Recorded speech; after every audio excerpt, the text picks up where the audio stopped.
네, 그럼 우리 기도하고 오늘 말씀 같이 나누도록 하겠습니다. 하나님 아버지 감사합니다. 정말 이렇게 6월 마지막 주일 이 자리에 정말 저희를 불러주심에 감사드립니다. 정말 이 자리에 예비된 이미 저희의 정말 상황을 아시고 저희를 누구보다도 잘 아시고 저희의 지금 필요한 때에 돕는 은혜가 이 자리에 있음에 감사드립니다. 정말 그 은혜를 통해서 저희를 정말 바꾸시고 저희를 정말 지은 그 모습 그대로 저희 삶을 향해 계획하신 그 모습 그대로 저희를 변모시켜주는 그 시간이 되게 하심에 감사합니다. 저희가 정말 인격적으로서 주님을 만나길 원하며 그 성령님께서 오늘 이 예배 가운데 오늘 우리의 영 가운데 정말 말씀하시고 빛을 비추시고 그 가운데 정말 하늘의 신비들을 밝혀주시고 당신의 사랑이 저희 삶 가운데 확증되는 그런 시간이 되심에 감사드립니다. 저희가 정말 갈망하고 기대하는 마음으로 주님의 말씀을 정말 받습니다. 그 말씀을 받을 때 그 말씀으로 말미암아 우리 삶에 정말 놀라운 영원한 변화가 정말 일어나게 하심에 감사드립니다. 아버지 감사드리며 예수 그리스도의 이름으로 기도합니다. 아멘. 저희가 지금 2주 전부터 복음에 대한 확신을 가지고 복음에 대한 시리즈로 저희가 말씀을 같이 나누고 있습니다. 그래서 우리가 오늘도 복음에 대해서 우리가 말씀을 통해 정말 하나님께서 우리에게 주시는 정말 그게 어떤 것인지를 같이 보길 원합니다. 정말 복음이라는 거는 기쁜 소식이죠. 예, 정말 들었을 때 듣는 자의 심령이 정말 기뻐 뛸 수밖에 없는 소식입니다. 예, 그리고 제가 기도를 하고 경배를 하는데 오늘 경배가 아주 뜨거웠죠. 천국에 오고 가는 그런 시간이었습니다. 근데 성령님께서 계속 저에게 나는 나의 자녀들이 나의 확신 가운데 거하길 원한다 라는 계속 말씀을 주셨어요. 근데 우리가 이런 이제 말씀들을 보고 말씀들을 대할 때 저도 좀 그런 게 조금씩 있는 것 같긴 해요. 그 말씀을 보다 보면 아무래도 성경책의 그 두꺼운 중압감으로부터 오게 되는 뭔가 경전의 느낌으로 말미암는 교리, 뭔가 이론 이런 느낌이 강하잖아요. 그런데 사실은 교리와 이론이 담겨져 있지만 그 이상의 것이 있는 것이죠. 바로 하나님께서 우리를 위해서 예수 그리스도를 통해서 무언가를 하셨고 그 일로 말미암아 이제 우리에게 어떤 일들이 이루어졌는지를 알게 된 소식들을 우리가 계속 접하는 겁니다. 그래서 우리가 말씀을 보고 말씀을 대할 때 이게 교리적인 내용도 있고 말씀에 대한 어떤 그런 부분들이 있다 하더라도 이걸 교리로서 받아들여야 되지만 그러나 교리를 넘어선 하나님의 생각이자 하나님의 마음이자 하나님의 감정을 보게 되는 것이죠. 최근에 브렉시트 때문에 좀 언론이 역사적인 어떤 그런 세계 가운데 저희가 있는 거죠. 그래서 아마 브렉시트 이게 아마 역사적으로 큰 변환점이 된 사건인데, 자 우리가 잘 영국인이 아니라서 체감이 안 될 수 있지만 영국인들은 아마 지금 엄청 막 뭐 정말 정신이 없겠죠. 근데 그 브렉시트라는 사건이 됐죠. 투표에서 탈퇴하기로 했고 그래서 탈퇴 절차를 밟아 나가고 있습니다. 그래서 그 사건으로 말미암아 이제 영국이 EU를 탈퇴하게 되면은 영국 국민들은 분명하게 그 전과 다른 삶의 어떤 부분들이 있을 겁니다. EU라는 국가 안에는 그냥 지나다닐 수 있고 유로화를 쓰고 뭐 이런 게 있지만 이제 그냥 다니는 게 아마 달라질 거고요. 또 기업하시는 분들이나 이런 분들은 영국에서 더더욱 유럽과 관련된 이런 부분 여러 부분에서 변화들이 있을 겁니다. 그렇죠.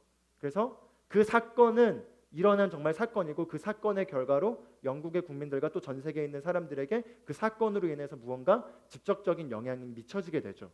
그렇죠? 그거를 우리가 세월이 지나서 한 1000년, 2000년 지나주고 그 사건을 볼 때는 그걸 보고 나서 아 그런 일이 있었구나라고 역사로 배울 수 있었지만 그러나 그 현장에선 그건 사건이고 그 일로 말미암아 무언가 일들이 이루어진 겁니다. 그렇죠? 마찬가지로 우리가 복음에 대해서 듣는 건 바로 교리이기도 하지만 그러나 이 복음은 2000년 전에 정말 있었던 사건이고요. 그 사건으로 인해서 우리에게 실질적으로 삶에 무언가 변화가 일어난 걸 우리가 알게 되는 것입니다. 그래서 브렉시트라고 하면 좀 더 잘 와닿지 않을 수도 있을 것 같아요. 좀 더 와닿을 수 있게 제가 그 처갓집에 가면요. 처갓집이라니까 좀 어색하지만 처갓집에 가면요. 항상 장모님께서 그 사위사랑으로 말미암아 항상 뭔가 음식도 해주시고 이러셔요. 그래서 아침에 꼭 일요일이나 이런 날도 제가 가끔은 출근하려고 있을 때도 꼭 아침을 막 제가 오면은 밤에 막 하지 말라고 하셔도 밤에 늦게 주무시면서 막 뭐 또 국 끓이고 뭐 하시고 막 다 준비를 해놓으시고 그리고 그냥 주무시거든요. 그래서 이제 아침에 다 차려져 있으니까 이제 먹게 돼 있는 거죠. 근데 요즘은 이제 일요일 날 아침에 거기서 이제 저희가 오다 보니까 저희는 예배 시간이 좀 늦다 보니까 좀 더 여유 있게 나오는데 그분이 아침에 가시면서도 항상 아침밥을 다 차려놓고 가셔요. 제발 하시지 말라 하더라도 그게 안 바뀌시더라고요.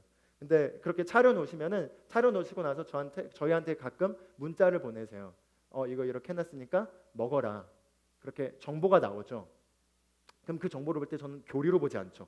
아, 이런 교리가 있구나. 그래, 먹을 수 있구나. 그게 아닙니다. 그렇죠? 이걸 보고 그분의 사랑을 느끼고 또한 그분의 사랑 안에서 이게 스팸 문자가 아니라는 걸 알기 때문에 신뢰성이 있고요. 그리고 이 문자에 확신하여 제가 나가서 찾아서 누려 먹는 거죠. 그래서 이미 차려져 있는 것들을 제가 잘 먹고 그걸로 말미암아 제가 유익을 누립니다. 근데 이 일이 있기 전에는 그 문자가 나오기 전에는 그분이 무언가를 하셨습니다. 그리고 그 하신 일로 말미암아 제가 그 문자를 확인해서 제가 그걸 경험하고 누리는 거죠. 그렇죠? 바로 복음은 우리에게 기쁜 소식인데 하나님께서 저와 여러분을 향하여 예수 그리스도를 통하여 예수 그리스도 안에서 그리고 예수 그리스도로 말미암아 어떤 일을 하셨고 그 일에 관한 메시지가 오늘 우리 삶에 무언가 누릴 수 있고 변화될 수 있는 소식이라는 겁니다. 그래서 우리가 계속해서 볼 때마다 우리가 가져야 되는 확신은요, 하나님께서 우리를 향한 그 사랑을 우리가 확신하고 그 가운데서 우리가 담대하게 말씀을 봐야겠습니다. 그래서 복음은 정말 하나님의 능력이라고 말하고 있어요.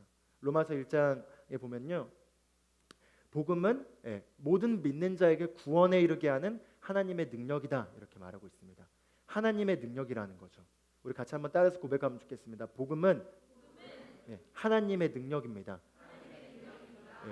하나님의 능력인데 뭐라고 말하고 있죠? 그 전에 모든 믿는 자에게, 복음을 받아들인 자에게 구원에 이르게 하는 하나님의 능력이라는 겁니다. 우리가 여기서 구원이라는 개념을 정확하게 잡아야겠습니다. 이 구원은 우리가 죽고 나서 지옥에서 천국으로 옮겨지는 삶뿐만 아니라 우리가 한 인간으로서 이 땅의 삶을 살면서 마주하게 되는 모든 총체적인 문제로부터의 구원도 포함되어 있습니다. 그래서 복음은 믿는 자에게 구원에 이르게 하는 하나님의 능력이라는 거죠. 즉 이 복음은 우리가 그걸 받아들였을 때 우리가 이 땅의 삶에서 모든 문제로부터 구원받는 것이에요. 우리가 이 땅에 살아가면서 직면하게 되는 그 어떤 문제로부터도 우리가 구원받게 된 능력이 바로 복음 안에 있는 것입니다.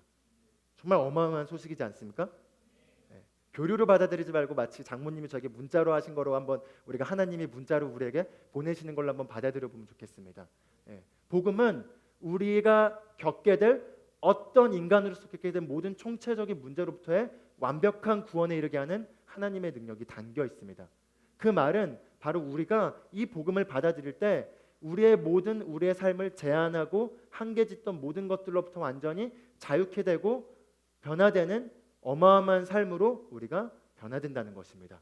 그게 바로 복음의 능력이고요. 이 복음의 능력은 바로 오늘 우리 삶에서 지금 늘 인식되는 가운데 경험되어야 합니다. 그래서 우리가 이것에 대한 확신이 있어야 돼요. 하나님께서 예수님을 보내셔서 우리를 향한 일들을 하셨고 그 일들에 대한 우리가 확신을 가질 때 그 확신 가운데서 우리가 지속해서 현재 이 복음으로 말미암아 나의 현재 삶에서 지금 내가 정확하게 누려야 될 것들을 계속해서 우리가 과감하게 누릴 수가 있습니다. 그래서 우리가 그리스도인으로서 살아가는 삶 가운데 우리가 말씀을 보고 우리가 주님과 동행하는 그 모든 것 가운데 우리가 가져야 될 확신과 인식은 바로 하나님께서 예수 그리스도를 통해서 나에게 무언가를 하셨다는 겁니다. 그 사랑에 대한 내가 확신이 있어야 합니다. 그 확신 가운데 우리가 걸어갈 때 우리가 그 일들에 대한 것이 우리 삶에서 계속해서 실제가 될 수 있습니다. 아멘. 그래서 우리가 오늘 이 시간 가운데도 말씀을 들을 때 이 말씀이 각자의 상황이 다르고 각자의 지금 접하고 있는 도전이나 고민들이나 또는 사항들 그게 어떤 것이든 다를지라도 하나님의 말씀이 떨어질 때 이 복음으로 말미암아 우리 삶의 현재 구원에 이르게 한 능력이 일어날 거라 확신합니다. 오늘 제가 여러분과 같이 나누고자 하는 부분은 바로 이 복음 안에서 생명의 복음에 관한 부분들을 여러분과 나누고 싶습니다. 우리가 다 새가족반을 수료하신 분들이라면 또 우리가 계속해서 이 말씀 안에 있다면은 우리 안에 다 하나님의 생명이 있다라는 걸 알고 있죠. 우리 같이 한번 따라서 고백하면 좋겠습니다. 나는 하나님의 생명을 가졌습니다. 우리가 바로 이 복음으로 말미암아 하나님의 생명이 우리 안에 들어오게 되었습니다. 바로 예수 그리스도께서 오셔서 우리의 죄의 문제를 완전하게 해결하셨을 뿐만 아니라 우리를 의롭다 하기 위하여 그분이 죽으시고 장사되시고 이제 부활하셨고, 이 부활로 말미암아 우리 안에 하나님의 생명이 들어올 수 있게 된 것이죠. 바로 우리는 지금 그래서 하나님의 생명을 가진 자가 된 것입니다. 가질 자가 아니라 지금 현재 갖고 있는 자들입니다. 이 하나님의 생명을 우리가 가졌다라는 것은 우리 안에 있었던 그 전에 죄의 지배 아래서 죄의 지배력 아래 종로로 달 수밖에 없던 그 죄의 본성이 완전히 끊어지고 우리 안에 하나님의 본성, 하나님이 하나님 되게 하시는 그 생명이 우리 안에 들어왔다는 겁니다. 그래서 이 하나님의 생명을 성경은 영생이라고 말하고 있습니다. 영생은 바로 하나님의 생명인데 바로 하나님이 하나님 되게 하시는 생명입니다. 그래서 예수님께서 너희가 거듭나야 한다, 하나님의 나라에 들어가기 위해서는 거듭나야 한다라고 했을 때 이 거듭난다는 표현은 다시 태어나야 한다는 거죠. 다시 태어나야 된다는 건데, 다시 태어난다는 건 뭐죠? 태어날 때 그 부모로부터의 본성이 탄생을 통해서 전이되게 되어 있습니다. 그렇죠. 개가 되게 하는 본성은 개로부터 태어날 때 강아지에게 전이됩니다. 마찬가지로 송아지는 소로부터 태어날 때 소로 기능하게 하는 그 소가 되게 하는 소의 특성을 갖게 하는 소의 본성이 탄생을 통해서 그 새끼에게 전이되게 되어 있습니다. 마찬가지로 우리가 죄된 본성에서 끊어지고 하나님의 생명으로 다시 태어났습니다. 그래서 우리가 거듭났다라는 것은 우리가 하나님의 자녀가 되었다는 건 정말 문자 그대로 우리 안에 하나님의 생명이 들어온 것입니다. 이 하나님의 생명은 바로 하나님이 하나님 되게 하시는 그 생명입니다. 우리가 이것에 대한 말씀을 우리가 좀 더 보길 원합니다. 하나님의 생명이 우리 안에 들어왔다는 것, 그리고 그건 지금 나에게 현재 내가 가지고 있는 것이라는 것, 이게 우리 삶에서 어떤 변화를 일으킬지에 대해서 우리가 오늘 이 시간을 통해서 더 말씀을 통해 확인되는 시간이 되길 원합니다. 우리가 그래서 하나님의 생명이라고 할 때 이 하나님의 생명이 성경에는 영생이란 단어로 특히 요한복음이나 사도 요한이 쓴 편지에는 많이 번역이 되어 있는데, 그 영생이란 단어가 헬라어 원어를 보면 조에라는 단어죠. 이 조에라는 단어가 하나님과 같은 종류의 본성, 그것을 말하고 있습니다. 그렇기 때문에 아직까지 혹시라도 영생하면 영생이 딱 나에게 떠올리는 게 죽고 나서 영원히 사는 그 천국 가는 생명이라고 인식을 한다면 그건 시간적인 측면에서만 우리가 이제껏 인식해왔던 것이고요. 그러나 그 말씀의 원래 그 문맥적으로 그리고 단어 원어적 의미를 보자면은 바로 하나님이 하나님 되게 하시는 그 하나님의 본성을 바로 영생이라고 말하고 있는 것입니다. 그리고 그 영생이 바로 우리 안에 들어왔다는 거죠. 우리가 잘 알다시피 예수님이 바로 영생을 가진 자셨습니다. 요한복음 우리가 1장을 보면요, 그 안에 생명이 있었으니 이 생명은 사람들의 빛이라 라고 말하면서 예수님 안에 있던 생명에 대해서 말하고 있습니다. 우리 한번 빌립보서 2장 6절에서 8절까지 나와 있는데 한번 읽어보도록 하겠습니다. 그는 근본 하나님의 본체시나 하나님과 동등됨을 취할 것으로 여기지 아니하시고 오히려 자기를 비워 종의 형체를 가지사 사람들과 같이 되셨고 사람의 모양으로 나타나사 자기를 낮추시고 죽기까지 복종하셨으니 곧 십자가에 죽으심이라. 아멘. 자, 여기서 제가 이 말씀을 같이 본 이유는 바로 이것 때문입니다. 예수님에 대해서 뭐라고 말하고 있죠? 그는 근본 하나님의 본체시나 하나님과 동등됨을 취할 것으로 여기지 아니하고 오히려 자기를 비워 종의 형체를 가지사 사람들과 같이 되셨고 사람의 모양으로 나타났다고 말하고 있습니다. 즉 예수님은 하나님의 아들이시긴 하셨지만 이 땅에 하나님의 아들로서 기능하신 게 아니라 사람의 형상으로서 사람의 인자로서 기능하셨다는 겁니다. 예수님은 잘 알다시피 마리아에게 성령으로 잉태되어 하나님의 말씀을 통해서 마리아의 몸을 입고 이 땅에 태어나시죠. 그렇기 때문에 그분의 본성은 아담으로부터 온 죄의 본성이 아니었습니다. 바로 하나님의 말씀에 의해 성령으로 잉태된 하나님의 본성, 바로 그 하나님의 본성이 육신을 입고 이 땅에 나타나신 분이었습니다. 그러나 그분은 천사의 본성을 입지 않았다고 히브리서 저자가 또 얘기합니다. 그 말은 그분이 하나님 되심으로써 이 땅에서 기능하신 게 아니라 하나님의 생명을 입었지만 연약한 인간의 모습으로서 이 땅에서 기능하셨다는 겁니다. 그래서 우리가 예수님을 보면요, 예수님이 그냥 막 초월적인 존재로 무지막지하게 맨날 물 걸어 다니시고 안 먹으시고 잠도 안 자시고 그런 초사이언으로 기능하신 게 아닌 걸 볼 수 있습니다. 그분이 배고프셨고요, 그분은 시장하셔가지고 제자들한테 먹을 것 좀 찾아와라 라고 하면서 우리처럼 배고프셨습니다. 그리고 우리가 알다시피 예수님이 배에서 자고 계셨죠. 너무 피곤해서 깊이 잠드시더라 이렇게 얘기 나와 있거든요. 그래서 막 폭풍이 쳐가지고 제자들은 다 막 여기에 죽겠구나라고 했는데 예수님은 그냥 깊이 잠들고 계셨어요. 그래서 깨우니까 그냥 눈 비비고 일어나셔가지고 이 믿음이 없는 자들하고 이렇게 또 초잔절할 보이시긴 하셨지만, 그러나 그분은 연약함이 있었다는 거죠. 인간으로서의 제한을 받으셨다는 거죠. 뭐라고 말하고 있죠? 자기를 비워 종의 형체를 가지사 사람과 같이 되셨고 사람의 모양으로 나타나서 자기를 낮추셨다 이렇게 말하고 있습니다. 그래서 우리가 하나님의 아들이신 예수 그리스도에 대해서 신성이 육신을 입었다는 표현을 쓰기도 하고요. 그리고 예수님은 자꾸 인자가 온 것은 이렇게 말하죠. 우리가 인자할 때 그 어감이 잘 안 오는데 인자가 뭐죠? 사람의 아들, Son of Man, Son of God이 아니라 Son of Man이잖아요. 인자가 온 것은 이라고 말하면서 본인을 사람의 아들로서 얘기하십니다.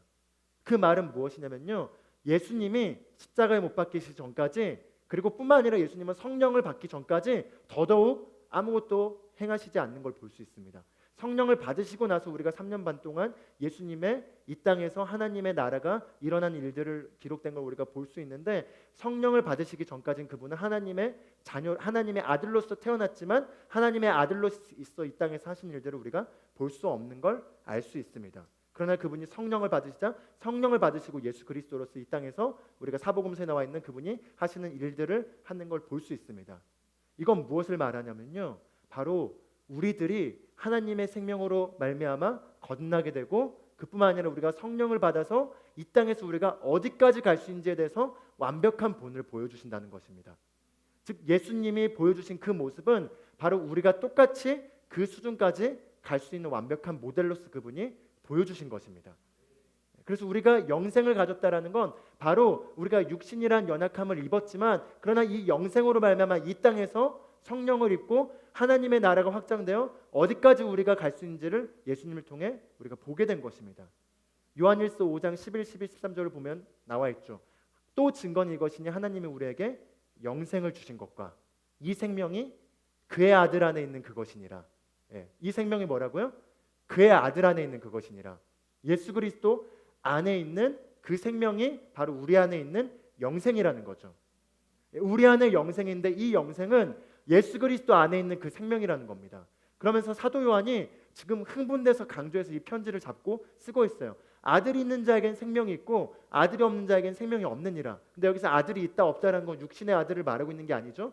내가 하나님의 아들의 이름을 믿는 너희에게, 즉 하나님의 아들의 이름을 믿고 있습니까?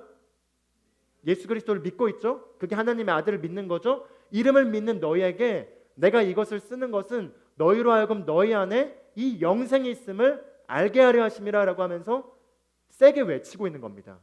여기서 네가 단지 이 안에 영생이 있음을 알아라 정도가 아니라 이 영생을 가졌을 때 이 영생을 가진 자가 얼마나 한계 없는 삶을 살 수 있는지, 얼마나 최대치의 삶을 누릴 수 있는지, 얼마나 능력 있는 삶을 살 수 있는지를 너희가 알게 되기를 원한다라고 사도 요한이 강조하고 있는 것입니다.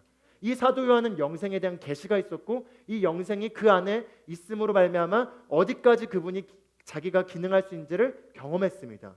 기록된 그 성경 이외의 내용에 보면요, 사도 요한이 대핍박의 시대에 끓는 기름에 집어넣었는데 요한이 죽지 않았다고 합니다. 그래가지고 유배 보냈어요. 죽여지지 않아가지고. 그래서 유배돼가지고 그때 이제 반모섬에서 썼던 편지들이 이렇게 성경으로 남게 됐습니다. 바로 요한은 이 생명을 가진 자가 얼마나 능력 있는, 얼마나 한계가 없는, 얼마나 다스리는 삶을 살 수 있는지에 대한 계시가 있었습니다.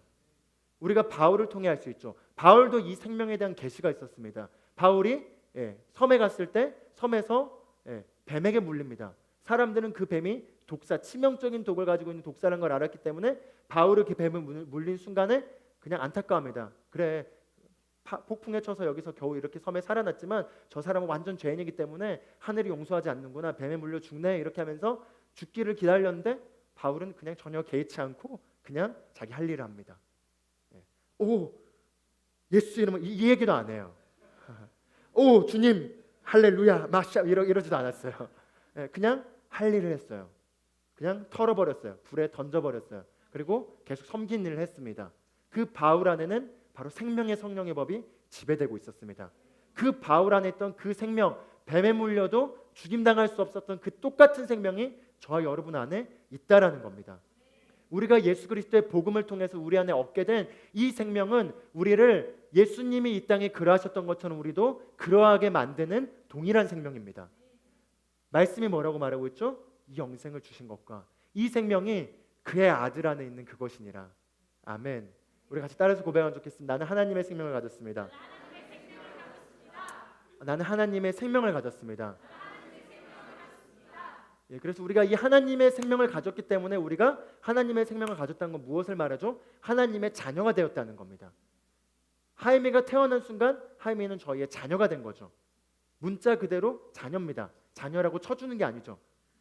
그렇죠? 가끔 강아지를 키우시는 어머님들이 강아지를 보고 어이구 우리 아가 엄마가 보고 싶었지 이렇게 하면서 강아지를 딸로서 또는 아들로서 이렇게 대우하시면서 엄마가 보고 싶었지 하면서 이렇게 하게 되는 그런 의미의 자녀됨이 아니에요. 문자 그대로 자녀됨이고 실제적으로 우리가 하나님의 자녀가 되었다는 겁니다. 하나님 우리의 아버지가 되셨어요. 우리 아버지가 되셔서 우리는 그 아버지로부터 태어난 하나님의 자녀입니다. 이 자녀라는 거는 정말 말 그대로 그냥 개념상 이렇게 그런 개념이구나가 아니라 실제로 자녀라는 거죠. 실제로 그분의 본성을 갖게 됐고 그분의 자녀들이 되었어요. 그리고 하나님의 간절한 소망은 바로 그 자녀를 갖는 것이었습니다. 아담의 범죄로 말미암아 인간이 그렇게 처참하게 죄의 지배 아래 사망의 권세 아래 당하시는 모습을 보고 하나님은 마음이 아프셨고 그 결과로 예수 그리스도를 보내셔서 자기의 아들을 아끼지 아니하사 우리를 위하여 주심으로써 우리를 향한 사랑을 확증하신 그 결과는 바로 우리가 그분의 자녀됨이었습니다. 하나님은 저와 여러분을 자녀 삼기 위해서 예수 그리스도를 보내신 것입니다. 그리고 그 결과로 우리가 바로 그분의 자녀가 된 것이죠.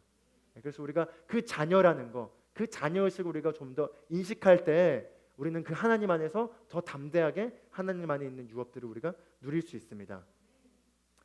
그래서 우리가 지금 생명의 복음에 대해서 나누고 있는데 여러분이 이 듣고 있는 메시지를 들으실 뿐만 아니라 꼭 나가셔서 이걸 똑같이 전해보시길 바랍니다. 스스로가 그리고 여기에 대해서 계속해서 질문해 보셨으면 해요. 내가 가지고 있는 이 복음의 유익들, 이 복음이 나에게 어떤 실제가 되는 건지. 네, 예수님이 왜 이 땅에 오셨죠? 생명을 주시기 위해서 오셨죠. 그렇죠. 제가 질문 물어보진 않을 겁니다. 그러나 예수님이 이 땅에 오신 이유에 대해서 스스로가 잠깐 한번 답을 내려보시길 바래요. 왜 예수님이 오셨는지, 예수님이 왜 오셨는지. 왜냐하면 바로 여기에서 모든 게 출발되기 때문이에요. 우리가 하는 모든 것들은 여기에 대한 깊은 이해가 있을 때 그 가운데서 우리가 완전한 확신 가운데 누릴 수 있는 위치로 들어가게 됩니다. 예수님이 왜 오셨는지, 예수님이 오신 이유에 대해서, 예수님이 오신 목적에 대해서 우리가 만약에 아직까지도 갖고 있는 개념이 우리 죄를 사하시고 우리를 구원하기 위해서 오셨다는 그 개념 아래에 있다면은 우리가 거기서 좀 더 나아가야겠습니다. 예수님이 우리를 위해서 우리 죄를 사하시고 우리를 구원하셨지만 그거는 바로 목적에 이르는 과정이지 그것 자체가 궁극적인 목적이 아니라는 겁니다. 우리가 여전히 구원받고 나는 하나님의 자녀가 되었습니다라고 했을 때 갖게 되는 개념은 나는 그냥 크게 변화는 없는데, 원래 나였던 조기송은 크게 변화는 없는데 그러나 하나님이 나를 받아들여 주셨고 내 죄를 용서해 주셔서 내가 이제 하나님의 자녀가 돼서 그분과 자녀된 관계를 가짐으로써 내가 이제 하나님을 의지할 수 있는 정도의 개념으로 우리가 인식을 하는 거에서 좀 더 넘어가야겠습니다. 로마서 4장 25절에 보면요, 예수는 우리가 범죄한 것 때문에 내줌이 되셨다라고 말하고 있어요. 그렇죠? 우리가 범죄한 것 때문에 그분이 그 죄로 말미암아 내줌이 되셔서 그분이 십자가에 못 박히셔서 우리 죄의 값을 다 치르시고 죄의 저주에 해당되는 모든 질병과 가난과 수치와 우리의 모든 연약함을 그분이 담당하셨고 그분이 완벽하게 희생을 통해서 그것을 다 치루십니다. 그걸 통해 우리 죄가 용서받게 되었고 우리가 그 죄의 저주 아래부터 구원받게 되었으나, 그러나 이게 전부가 아니라는 거죠. 예수는 우리가 범죄한 것 때문에 내줌이 되시고 그 다음에 뭐라고 말하죠? 우리를 의롭다 하기 위하여 다시 살아나셨느니라. 하나님은 우리를, 죄인이었던 우리를 바로 의롭게 하기 위한 게 하나님의 궁극적인 목적이었습니다. 우리 죄를 끝내주는 게 목적이 아니라 우리를 의롭다 하는 게 하나님의 궁극적인 목적이었어요. 그렇기 위해서 우리를 의롭게 하는 과정에서는 필수적으로 우리의 죄에 대한 문제가 해결되어야 있습니다. 그러나 이 죄에 대한 문제가 해결되는 게 전부가 아니라는 거죠. 이 죄에 대한 문제가 해결됨을 통해서 우리를 의롭게 하여 우리 안에 하나님의 생명을 주고 이제 성령님이 우리 의인인 우리 안에 거처를 삼으셔서 우리가 완전히 그분과 이 땅에 하나가 된 상태로서 그분의 날들을 연장시킨 자가 되기 위해서 오신 것이 그분의 목적이라는 겁니다.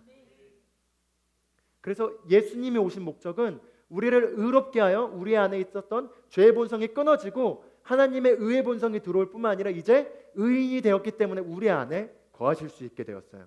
그게 바로 성령님이죠. 성령님은 죄인 가운데 거하실 수가 없습니다. 그래서 구약 성도들은 다 예수 그리스도가 오시기 전이었기 때문에 여전히 본질상 죄인이었습니다. 예수 그리스도가 부활하시기 전까지는 어느 누구도 의인인 적은 없습니다. 그렇죠? 본성이 죄인이었어요. 그리고 구약의 성도들 가운데 부분적으로 성령님이 왕이나 제사장이나 선지자들에게 임하였으나 그 성령님은 그들 위에 임한 것이지 그들 안에 있을 수가 없었어요. 왜죠? 죄인이니까요. 죄가 어떻게 의와 함께 할 수 있습니까? 빛이 어떻게 어둠과 함께 할 수 있습니까? 그래서 구약 성경을 보면 하나님의 언약궤 그리고 하나님의 지성소에 죄인이 함부로 들어가지 못합니다. 왜죠? 빛의 어둠이 들어간 순간 소멸된 일들이 일어나는 거죠. 막 죽어버린 일들이 일어나요. 그만큼 하나님의 의가 얼마나 거룩하게 보존되는지가 볼 수 있어요. 그런데 그 성령님이 우리 안에 들어오셨다고요? 어떻게 해요? 죄인은 우리에겐 들어오실 수가 없습니다. 그렇기 때문에 우리를 의롭게 하기 위하여 예수 그리스도가 보내셔서 우리를 의롭게 하는 모든 과정을 마치셨고 이제 우리가 의가 돼서 이제 우리 안에 들어오실 수 있게 되었다는 거죠.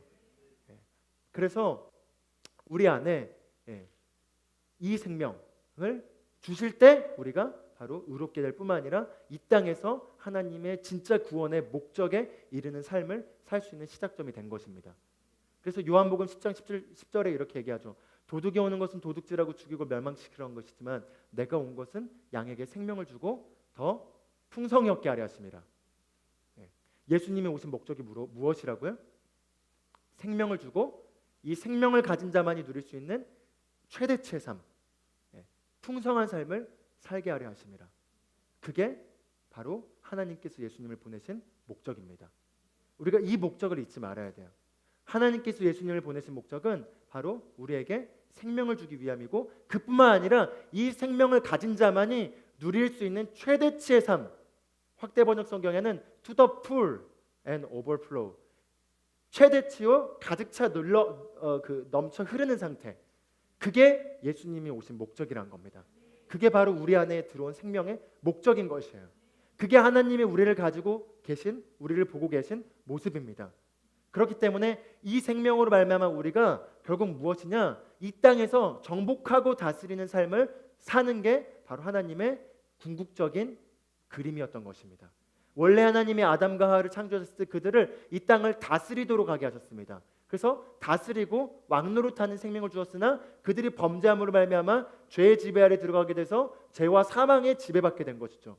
그래서 이 죄 문제를 끝내주는 정도가 아니라 우리에게 영생을 줘서 이 영생을 가진 자만이 누릴 수 있는 삶을 살아서 우리가 결국 왕노릇하는 삶, 정복하고 다스리는 삶, 그게 하나님이 우리에게 주신 삶이라는 겁니다. 같이 따라서 고백했습니다. 난 정복하고 다스리는 자입니다. 그래서 요한일서를 읽어보시면요, 요한일서의 사도 요한이 특히 영생에 대해서 많이 얘기하는데 이 영생을 가진 첫 번째, 죄를 지을 수 없다 얘기합니다. 두 번째, 누구도 사랑할 수 있다 얘기합니다. 세 번째, 승리할 수밖에 없다라고 얘기합니다. 그게 바로 이 영생에 누리는 삶이라는 겁니다. 그게 지금 저와 여러분 안에 있는 생명이라는 겁니다. 우리 갖게 된 이 본성은 죄를 지을 수 없습니다. 그리고 이 갖게 된 이 본성은 누구도 아가페 사랑으로 사랑할 수 있습니다. 그리고 우리가 갖게 된 이 본성은 세상을 이긴 생명입니다. 어떠한 것도 승리할 수밖에 없는 생명이 우리 안에 있는 것입니다. 그렇기 때문에 이 영생을 가진 자는 멸망할 수 없는 것입니다. 그게 하나님께서 세상을 이처럼 사랑하사 독생자를 주셨으니 이는 그를 믿는 자마다 멸망하지 않고 영생을 얻게 하려 하심이라. 멸망하지 않는다는 것 안에는 우리가 무너질 수 없다는 겁니다. 우리가 실패할 수 없다는 겁니다. 우리가 죄와 질병과 가난과 저주의 지배 아래 있을 수 없다는 겁니다. 실패하는 건 하나님의 뜻이 아닙니다.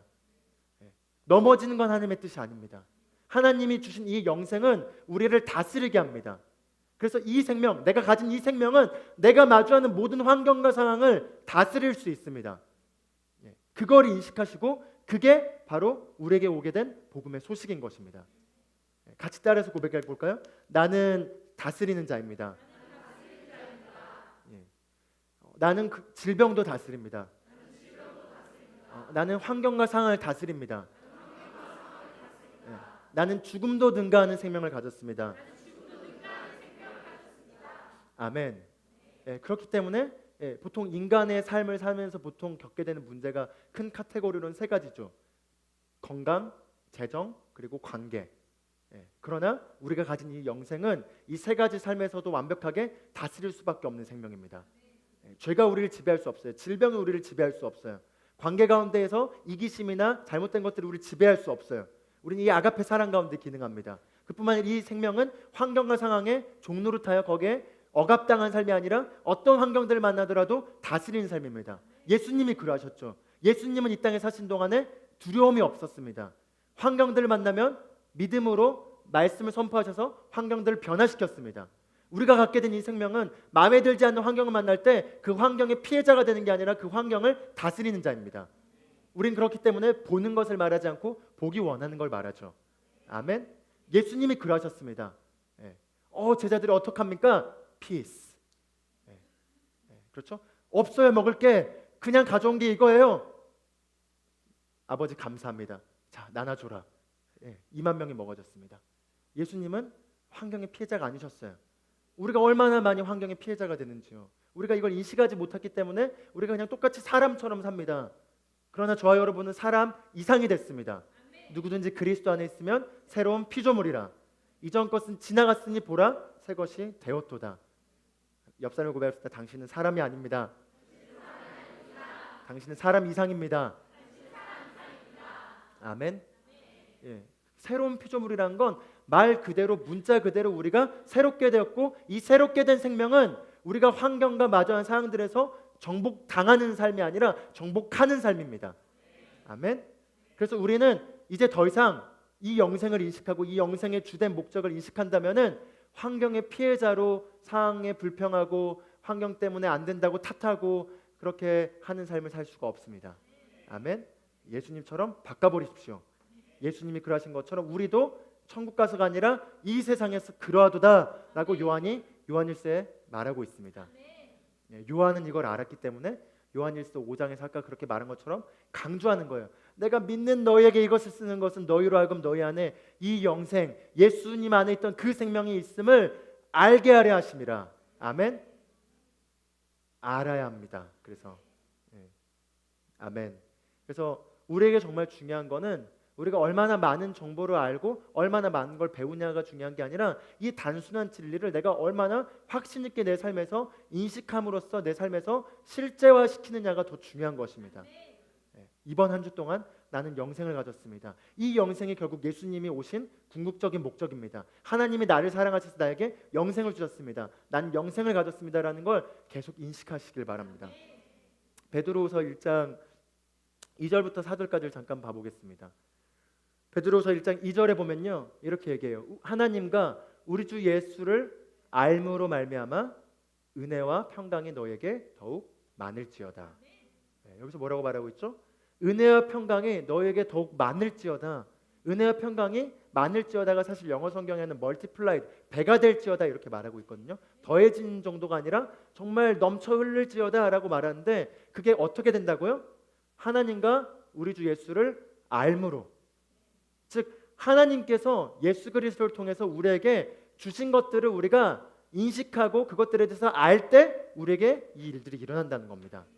하나님께서는 이미 예수 그리스도를 통해서 우리에게 무언가를 하셨습니다. 그래서 우리에게 주어진 것들이 있습니다. 하나님께서 예수 그리스도를 통해서 우리에게 주어진 것들을 우리가 이제 인식해야 합니다. 그걸 인식할 때 은혜와 평강이 증가된다라는 거죠.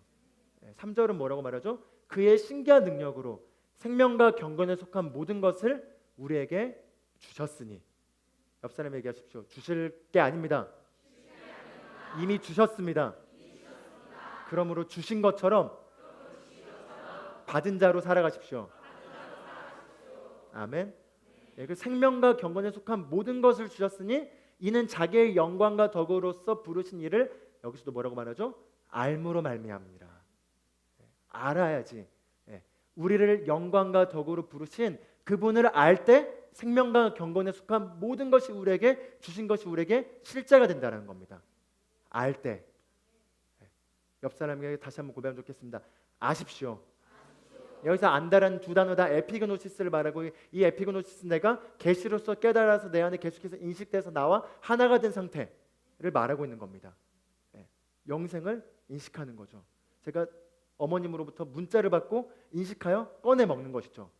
문자를 받고 그 다음에 이렇게 하셨구나, 주님, 어머님 감사합니다 닫고, 그 다음에 가서 이제 음식을 먹으려 하는데 차려진 건 까먹고 내가 음식 해 먹어야겠네 하고 제가 라면 꺼내가지고 또 끓여 먹으면 뭐죠? 인식을 안 하고 있는 거죠. 우리 삶이 너무나 많이 그렇습니다. 같이 말합시다. 난 인식하지 않기를 거절합니다. 아멘. 그래서 우리가 문제, 도전된 상황, 그게 어떤 것이든 직면한 상황들이 처했을 때 도망가지 마십시오. 또는 사람처럼 혼란스러워하지 마십시오.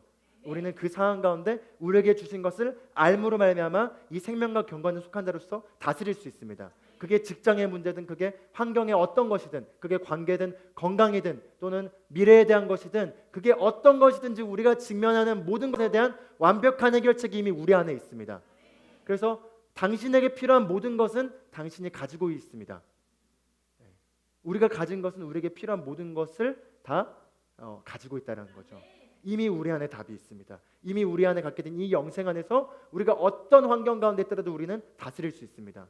내가 어떤 상황에 처하더라도 그 상황 가운데서 하나님은 지금 그거를 다스리기를 원하십니다.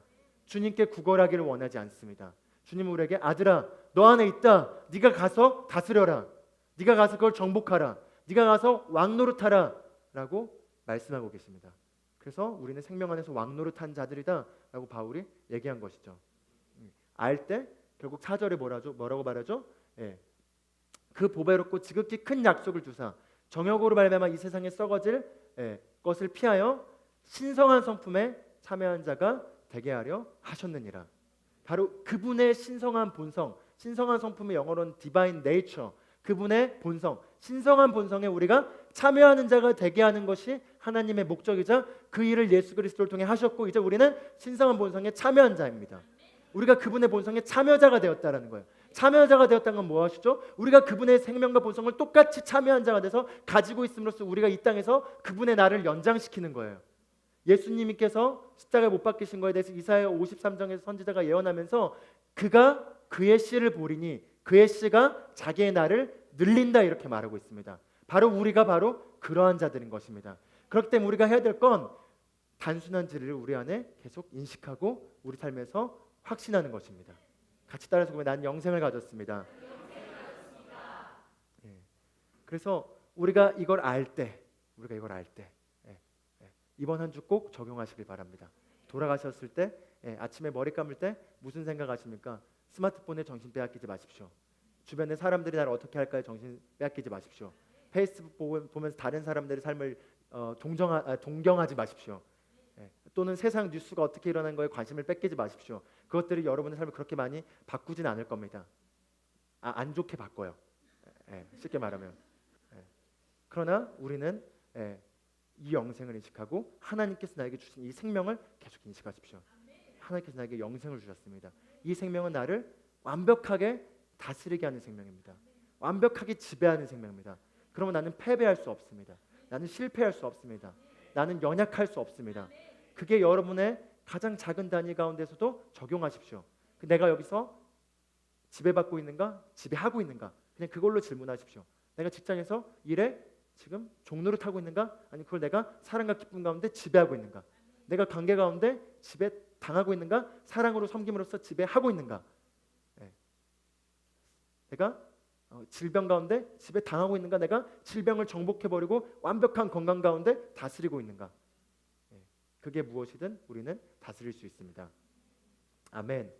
그래서 바울이 얘기하죠. 우리는 죄와 사망의 법이 아니라 생명과 성령의 법으로 기능한 자들입니다. 죄인들은 죄와 사망의 법이 그를 다스리고 있어요. 그러나 우리는 예수 그리스도 안에 있음으로 말미암아 생명의 성령의 법 아래 있습니다.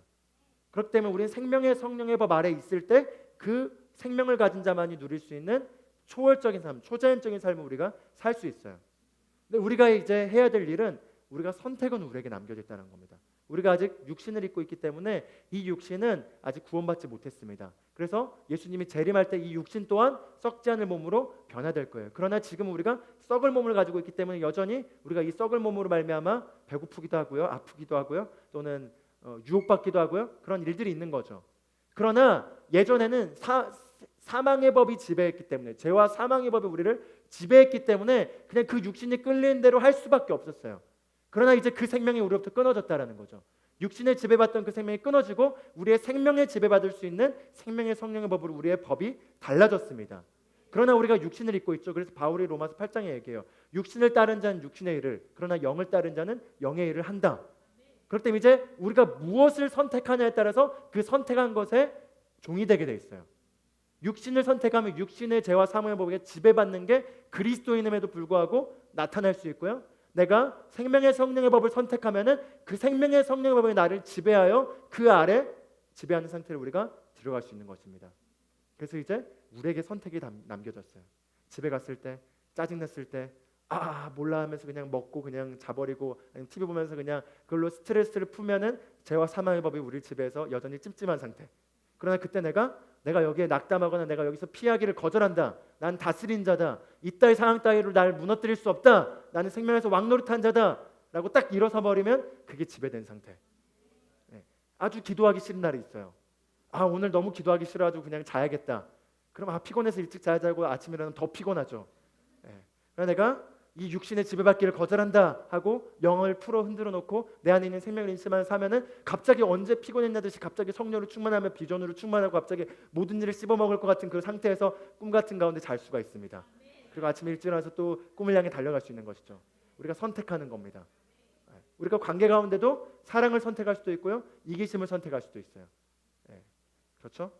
내가 무언가를 받으려고 하는, 사람들로부터 무언가를 받으려는 상태를 거절하고 나는 아가페 사랑 가운데 하나님의 사랑으로 주는 자다라고 선택하고 손을 뻗으면은 우리는 짐을 지어줄 수 있고요, 관계 가운데 완벽한 자유함을 누릴 수가 있습니다. 아멘. 그래서 우리가 더 높은 차원을 추구해야겠습니다. 더 높은 차원은 우리가 그 높은 차원의 삶을 향하여 그걸 인식하고 그걸 보고 그걸 향해 우리가 선택할 때 그 영역에서 기능할 수가 있어요. 골로새서 3장에 보면 바울이 우리가 그리스도와 함께 다시 살리심을 받았기 때문에 위의 것을 추구하라. 거기에는 그리스도께서 하나님의 보좌 우편에 앉았느니라 이렇게 말하면서 너희가 죽었기 때문에 너희는 이제 다시 그와 함께 살아나서 이제 너희는 그리스도와 함께 우리의 생명이 하나님 안에 감춘 바 되었다 이렇게 말합니다. 그래서 땅의 것을 추구하지 말고 위의 것을 추구하라 이렇게 얘기하거든요. 영어로는 affection, 위의 것에 애정을 두라 이렇게 말하고 있어요. 플래시한 것들, 땅의 것들에 애정을 두지 말고 위의 것에 애정을 두고 거기에 시선을 고정시켜라는 거죠. 왜죠? 죽었기 때문에. 육신을 따르는 그 사람은 죽었기 때문에 죽었는데 자꾸 육신을 따르는 자로서 속지 말라라는 거죠. 여전히 문제가 생기면 사람을 찾아다니고 환경을 찾아다니고 그렇게 똑같이 사람의 방식으로 살아가던 그 삶을 그 사람은 죽었다라는 겁니다. 그렇기 때문에 위의 것을 추구하라는 거죠. 너희 생명이 그리스도와 함께 하나님 안에 감추어졌습니다. 아멘. 너희가 죽었고, 그래서 죽었는데 자꾸 옛날 습성이 나타나려 할 때는 잘못 기억된 생각입니다. 그래서 그걸 바꿔주면 돼요. 나는 이제 위의 것을 추구한다. 땅의 것은 죽었다. 그러면 나는 위의 것에 애정을 두고 내가 그 생명 안에 감춰진 걸 인식한다라고 하고 걸어 나오십시오. 그때 그게 지배되는 걸 경험하시게 될 겁니다. 아멘. 그래서 우리가 예수 그리스도가 왜 이 땅에 오셨는가? 바로 우리에게 영생을 주기 위해서 오셨다라는 걸 나눴습니다. 바로 이 영생의 궁극적 목적은 뭐라고요? 이 영생을 가짐으로써 말미암아 우리가 완벽하게 정복하고 다스리는 상태. 아멘. 이걸 꼭 인식하십시오. 영생이 우리 안에 온 목적은 우리가 다스리고 정복하는 상태, 왕노릇하는 상태. 그래서 우리를 왕과 제사장으로 삼으셨다고 말하죠. 이 영생은 우리를 왕노릇하게 합니다. 따라서 같이 고백하겠습니다. 나는 이 생명 안에서 왕노릇합니다. 다스립니다. 아멘. 여러분이 가진 이 생명에 대한 인식이 여러분 안에 가득할 때 여러분이 만나서 여러분이 복음을 전하는 VIP들에게, 여러분이 마주하는 사람들에게도 동일하게 이 생명을 외칠 수 있습니다. 이 생명 안에 들어갈 수 있습니다. 그 한 사람이 가지고 있는 모든 문제로부터 완벽하게 구원받고 그 사람도 마찬가지로 이 예수 그리스도를 통하여 생명 안에서 왕노릇하는 상태로 들어오게 할 수 있습니다. 그가 겪게 되는 모든 문제로부터 완벽하게 구원받는 상태, 완벽하게 그냥 마이너스가 제로된 상태가 아니라 플러스 가운데 차고 흘러 넘치는 상태, 그게 모든 인류를 향해서 예수님께서 하신 일입니다. 그러므로 우리는 이걸 전해야 될 책임이 있고 우리가 누려야 될 책임이 있고 우리 삶에서 이걸 나타내야 될 책임이 있습니다. 요한복음 3장 15, 16절 보면요, 예수님께서 오신 목적에 대해서 이렇게 얘기하고 있어요. 제가 여기 있는 성경 구절을 보여드리는 목적은 하나님께서 우리에게 영생을 주셨다는 것들에 대해서 더 많은 말씀을 통해서 우리 안에 쐐기가 박히게 하려는 것입니다. 얼마나 하나님께서 우리에게 영생을 주시려는 걸 강조하셨는지를 우리가 인식하길 바랍니다. 그걸 인식할 때 우리 안에 있는 영생에 대한 의식이 더 강화될 거라고 확신합니다. 이는 그를 믿는 자마다 영생을 얻게 하려 하심이라, 이렇게 말하면서 16절에 우리가 잘 아는 말씀이 있는 거죠. 그를 믿는 자는 영생을 얻게 하려 하심이라. 또 우리 요한복음 3장 36절을 보면요, 이렇게 말했어요. 아들을 믿는 자에게는 영생이 있고, 아멘. 아들을 믿는 자에게 영생이 있다는 거죠. 요한복음 10장 28절에도 내가 그들에게 영생을 주노니 영원히 멸망하지 아니할 것이요. 아멘. 나는 멸망할 수 없습니다. 그래서 난 영생을 가졌거든요. 바로 예수님을 난 믿었고 그 예수님을 믿는 자에게는 영생을 주신다고 성경은 말하고 있고, 이것은 나에게 교리라 이론이 아니라 나에게 실제예요. 나는 멸망당할 수 없어요. 그래서 나는 멸망당할 수 없고 이 생명으로 말미암아 최대치의 삶을 누릴 수밖에 없습니다. 17장 2절에도 말하죠. 아버지께서 아들에게 주신 모든 사람에게 영생을 주게 하시려고 만민을 다스리는 권세를 아들에게 주셨나이다. 바로 하나님은 우리를 영생을 가진 자가 되게 하기를 원하셨습니다. 그래서 예수님이 오셔서 우리에게 영생을 주셨습니다. 예수님이 오신 목적은 뭐라고요? 영생을 주기 위함이다. 아멘. 누가 물어보더라도 그게 튀어나오도록 이 말씀 가운데 확신하시기 바랍니다. 예수님이 오신 목적이 뭐라고요? 영생을 주시기 위하여. 예수님이 오신 목적은 영생을 주기 위함입니다. 그리고 이 영생을 우리는 받았습니다. 이제 이 영생을 받았기 때문에 이 영생으로 말미암아 예수님이 다스리시는 그 위치와 우리도 동일하게 이 땅에서 다스릴 수 있습니다. 예수님이 맺으신 그 열매와 동일하게 우리도 이 땅에서 그와 같은 열매를 맺을 수 있습니다. 그렇기 때문에 우리는 더 이상 환경의 피해자가 아닙니다. 환경을 보고 다스리십시오. 예수님이 말씀으로 선포하셔서 환경을 바꿨던 것처럼 어떤 상황이 왔을 때 뭐지가 아니라 그 상황 가운데 말씀으로 바른 것들로 선포하십시오. 고백기도도 그래서 어떤 숙제가 아닙니다. 숙제로서 하기도 하지만 그러나 숙제는 결국 내가 이게 연습돼서 내 삶에서 일상안에서 사용하기 위한 것이지, 그냥 고백기도는 나는 새로운 피조물입니다, 나는 멸망할 수 없습니다, 숙제하고 덮고 내 삶에서는 전혀 사용하지 않으려고 우리가 하는 게 아니에요. 바로 실제라는 거죠. 나는 다스린 자입니다. 나는 어떤 환경과 상황을 만나더라도 완벽하게 이깁니다. 나는 실패할 수 없습니다. 나는 누구도 사랑할 수 있습니다. 나는 모든 상황 가운데 승리자입니다. 이게 바로 우리가 갖게 된 영생입니다. 아멘. 우리 일어나셔서 같이 고백하길 원해요. 나는 영생을 가진 자입니다라는 고백문을 준비를 했는데, 우리가 이 내용을 고백하는 가운데서 우리 안에 생명을 인식하셨으면 좋겠어요. 우린 영생을 가졌습니다. 저뿐만 아니라 저희 모두 이 영생을 가졌고 우린 이 영생 안에서 다스리는 자입니다. 우리가 각자 상황과 환경은 다르더라도 그 상황을 인식하는 가운데 이 말씀으로 내가 이 영생 가진 자로서 다스리는 모습과 위치를 딱 잡으시고 같이 한번 고백하시도록 하겠습니다. 같이 한번 고백해 보겠습니다. 시작.